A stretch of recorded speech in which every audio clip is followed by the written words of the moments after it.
শহরে ইট পাথরের নগরে আইতো আইলা মালদে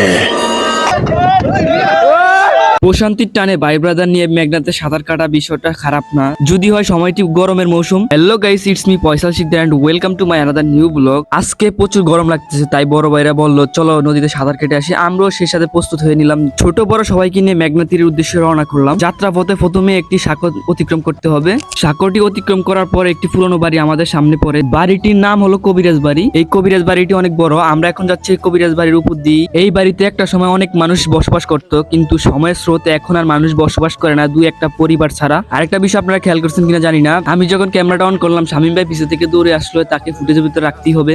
আস্তে আস্তে আমরা কবিরাজ বাড়ি অতিক্রম করা শুরু করলাম। আমার সামনে দেখতেছেন ডাকায়া মামা, উনি পুরানো বাড়ির দৃশ্য দেখে খুব আনন্দিত, তার কাছে নাকি খুব ভালো লাগছে। লাস্ট আমাদের সামনে আরেকটি সাঁকো পড়লো, যেটা হলো ছোটখাটো একটি সাঁকো, ছোট একটি খালের মধ্যে দিয়ে। এখন এটা আমাদের অতিক্রম করতে হবে, তারপরে সামনেই নদী। ফাইনালি আমরা মেঘনা তীরে চলে আসলাম এবং ভিউটা দেখছেন, ভিউটা কিন্তু খুব মারাত্মক অমায়িক একটি ভিউ এবং যে আসবে তারই ভালো লাগবে। আমরা আল্লাহর কাছে অনেক অনেক শুকরিয়া, আমাদের মন যদি অশান্ত থাকে শান্ত করার জন্য আমরা মেঘনা তীরে চলে আসি। হাজার হাজার লাখ লাখ টাকা খরচ করে সেন্ট মার্টিন, কুয়াকাটা, কক্সবাজার যাওয়া লাগে না, আমাদের বাড়ির পাশেই গরিবের কক্সবাজার, এখান থেকে আমরা আমাদের মনকে শান্ত করতে পারি। ফাইনালি সবাই নেমে গেল নদীর মধ্যে সাঁতার কাটার জন্য। দেখতেছেন ডাকাইয়া মামাটা খুব এনজয় করতেছে এবং খুব খুশি।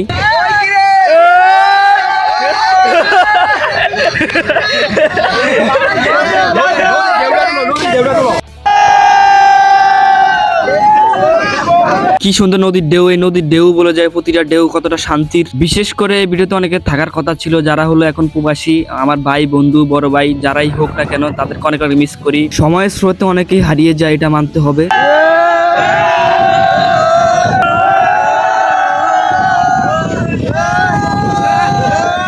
সবাই সাঁতার কাটতেছে এবং সবাই সবার মতো এনজয় করতেছে। এদিক দিয়ে আমরা গ্রুপ পিক তোলা স্টার্ট করে দিলাম, তাই ডাকায়া মামাটা গ্রুপ পিকে অ্যাড হওয়ার জন্য দৌড়ে আসলো। এই পিক গুলো ভিডিও গুলো একটা সময় স্মৃতি হয়ে রয়ে যাবে।